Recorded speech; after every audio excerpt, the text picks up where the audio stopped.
काशी आदि के विभिन्न लिंगों का वर्णन तथा अत्रीश्वर की उत्पत्ति के प्रसंग में गंगा और शिव के अत्रि के तपोवन में नित्य निवास करने की कथा। सूत जी कहते हैं, मुनीश्वरों, गंगा जी के तट पर मुक्तिदायिनी काशीपुरी सुप्रसिद्ध है। वह भगवान शिव की निवास स्थली मानी गई है। उसे शिवलिंगमयी ही समझना चाहिए।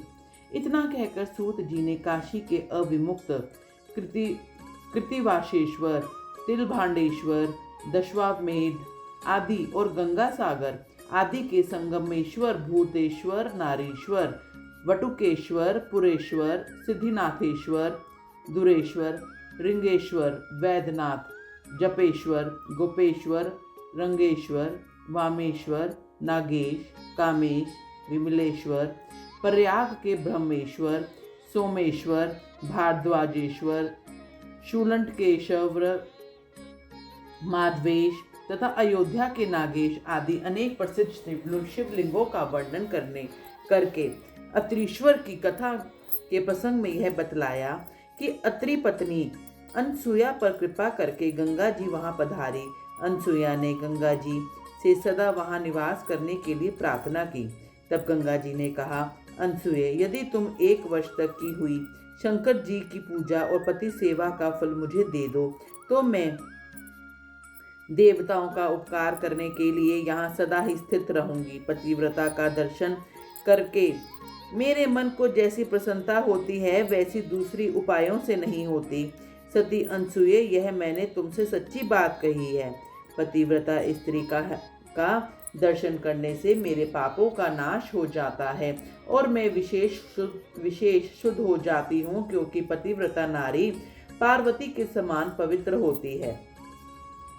अतः यदि तुम जगत का कल्याण करना चाहती हो और लोकहित के लिए मेरी मांगी हुई वस्तु मुझे देती हो तो मैं अवश्य ही यहाँ स्थिर रूप से निवास करूंगी। सूत जी कहते हैं, मुनियों, गंगा जी की यह बात सुनकर पतिव्रता अनसुया ने वर्ष भर का वह सारा पुण्य उन्हें दे दिया। अनसुया ने पतिव्रत संबंधी उस महान कर्म को देखकर भगवान महादेव जी के प्रसन्न हो गए। पार्थिव लिंग से तत्काल प्रकट हो उन्होंने साक्षात दर्शन दिए। शंभु बोले, साधे अनसुये, तुम्हारा यह कर्म देखकर मैं बहुत प्रसन्न हूँ। प्रिय पतिव्रते, वर मांगो, क्योंकि तुम मुझे बहुत ही प्रिय हो। उस समय वे दोनों पति पत्नी अद्भुत सुंदर आकृति एवं पंचमुख आदि से युक्त भगवान शिव को वहां प्रकट हुआ देख बड़े विस्मित हुए और उन्होंने हाथ जोड़कर नमस्कार और स्तुति करके बड़े भक्ति भाव से भगवान शंकर का पूजन किया। फिर उन लोक कल्याणकारी शिव से कहा।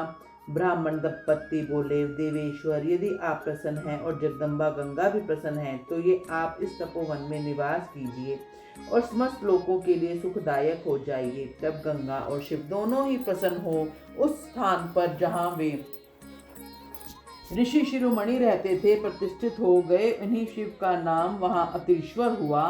बोलो हर हर महादेव।